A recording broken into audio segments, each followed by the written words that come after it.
Vamos direto para a informação, para a notícia. Foram velados e sepultados hoje pela manhã, lá em Esteio, aqui na região metropolitana, 2 das 3 vítimas daquele crime bárbaro, aquele crime brutal praticado pelo pai de santo Josemar Antunes de Almeida e a mulher dele, Belísia de Fátima da Silva.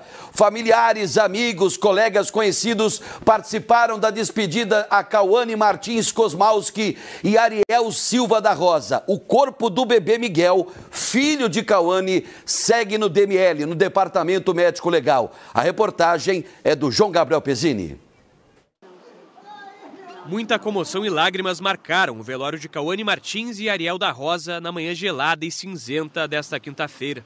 O sepultamento da adolescente de 16 anos foi às 9h30. Já o da jovem, de 18 anos, aconteceu meia hora depois. Os corpos de Cauane Martins e Ariel da Rosa foram sepultados juntos aqui no cemitério 2 de novembro, em Esteio.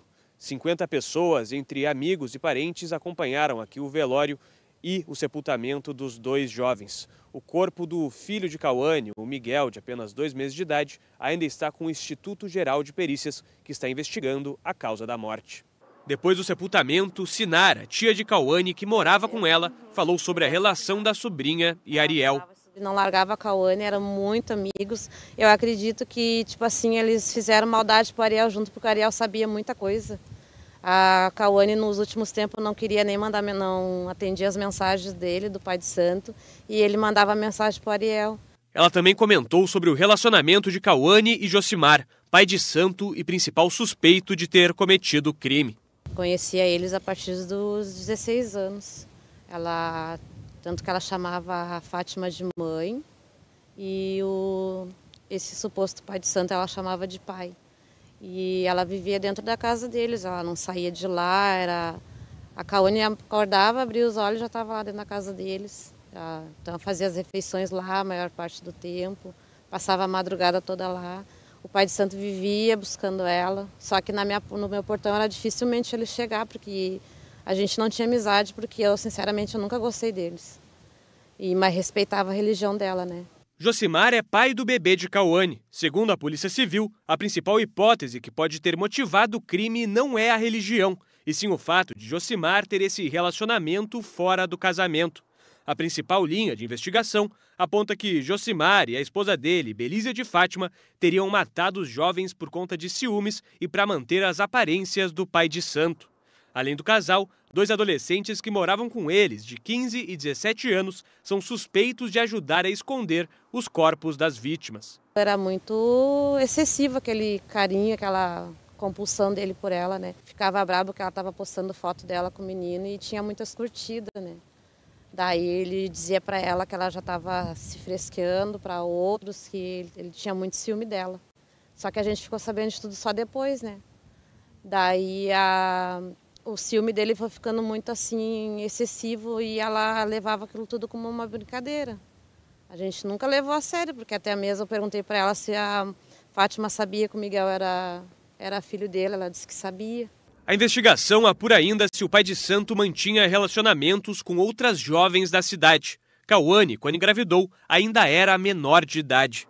Enquanto a polícia segue apurando o caso, as famílias pedem por justiça e tentam lidar com a dor da perda. Justiça, justiça, justiça é a única coisa que eu quero. Importantíssima essa entrevista com a dona Sinara, que é tia da Cauane, né? Ela revelou que a Cauane realmente vivia na casa do Josemar e da Belísia, né? Do pai de santo e da mulher dele. Agora, será que só a Cauane? A polícia, repito, a polícia está investigando desde ontem a possibilidade dele ter mantido relações sexuais com outras menores na região onde ele morava, lá em Esteio. E tem que investigar a fundo mesmo. A Cauane engravidou dele. Eu acho que aí ele não esperava, né? E detalhe, tudo com o conhecimento da esposa. Essa relação aí muito complexa, né? Muito complexa. Pelo jeito, a esposa sabia de tudo. E se a esposa sabia de tudo com a Cauane, deve saber de tudo com outras meninas, com outras garotas, outras gurias de lá. Que barbaridade. É um caso que vai ficar durante muito tempo. É difícil de esquecer de de um crime como esse, né? Olha aí o local, ó. Um cemitério humilde, um cemitério simples em Esteio, onde Cauane e o melhor amigo dela, o Ariel que sabia de tudo também, né? O Ariel que tinha conhecimento de tudo, era confidente da Cauane. O Ariel era o melhor amigo dela. O Ariel que tinha, quando ela engravidou, a Cauane tinha 17. O Ariel tinha 15. E ela morreu com 18 e ele com 16 anos. Os dois foram velados e sepultados juntamente, né? O caixão de um em cima do caixão do outro, praticamente no mesmo túmulo. Que dor para a família, né? Para os familiares, para os amigos. Tem uma senhora de cabelo grisalho lá, deve ser vó, né? Que tristeza, gente, que tristeza. E aí a dúvida, né? Mas, Mota, por que o pequeno Miguel não foi velado e sepultado junto com a mãe e com o melhor amigo da mãe, o Ariel? Porque a polícia está apurando, né, os peritos, melhor dizendo, os peritos do Departamento Médico Legal, a equipe de medicina legal aí do DML está trabalhando para saber exatamente se a criança foi colocada morta dentro do buraco onde os corpos foram localizados ou se ela foi colocada viva e aí morreu ou por hipotermia, que é morrer de frio, ou afogada, já que dentro do buraco também havia água. E eu acho que esse caso terá novidade. Sabe por que eu estou falando isso? Porque foi marcado agora há pouco, para as 3 horas da tarde, uma coletiva de imprensa na Delegacia de Polícia de Esteio. A equipe da delegada Marcela, a mesma equipe que desvendou em tempo recorde esse caso, prendendo, né, os 2 matadores, e aí também tem os 2 menores que participaram na desova dos corpos. A Polícia Civil, né, vai reunir logo mais às 3 horas da tarde lá em Esteio a imprensa novamente para falar de novidades sobre esse crime. E que novidade seria essa, hein? Será que já saiu, já se tem aí o laudo da causa da morte do pequeno Miguel? Será?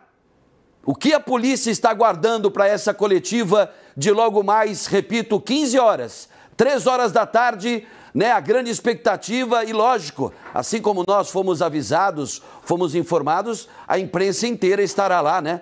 Todas as emissoras estarão lá praticamente para saber qual é a novidade ou quais as novidades que a polícia tem sobre esse fato.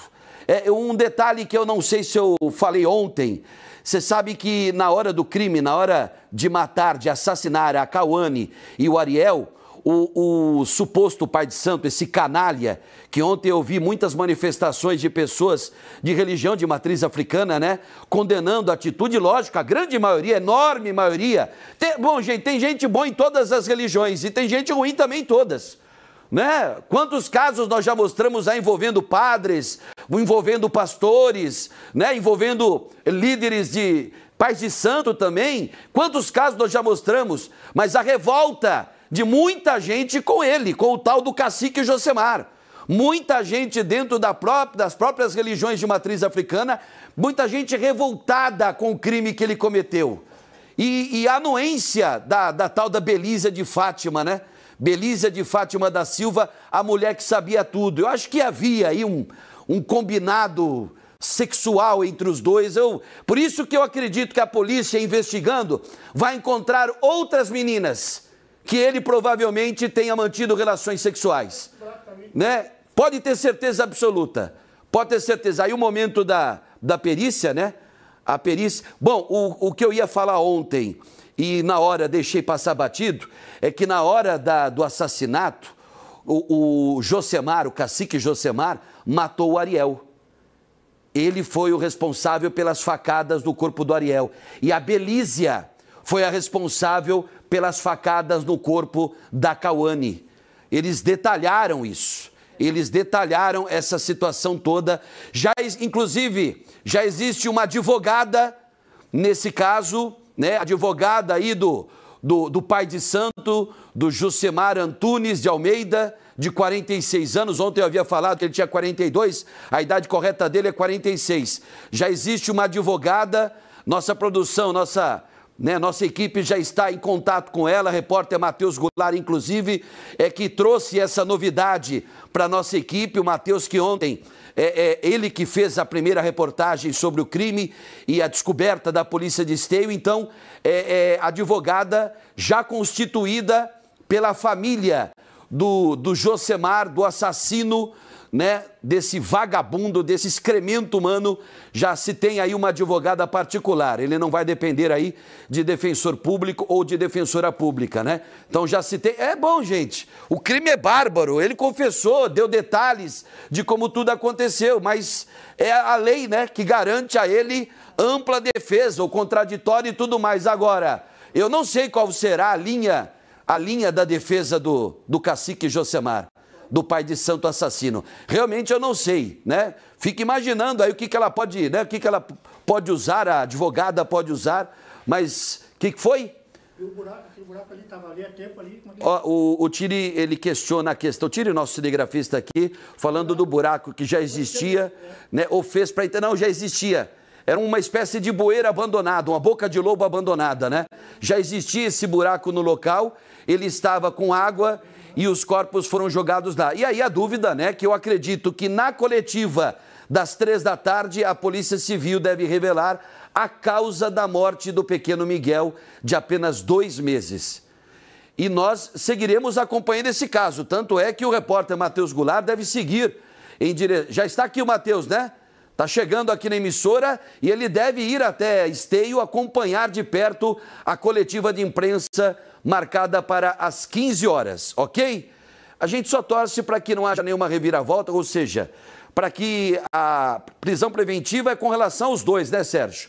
A prisão que foi decretada com relação ao Josemar e a esposa dele, a mulher dele, a Belisa, ao casal assassino. Exatamente. Né? Então a gente espera que eles permaneçam em cana.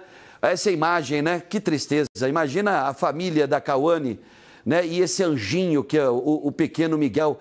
Que dor que dá na gente, né? E nós não tenho relação nenhuma, né? Mas a gente sente também, né? A gente compartilha esse sofrimento com a família. E aí a Belísia, a assassina imunda, e o marido dela, que você viu que tem uma cara de tonto, né? Mas de tonto não tem nada, porque é um assassino frio e cruel e covarde também. Bom, gente, vamos mudar de assunto agora?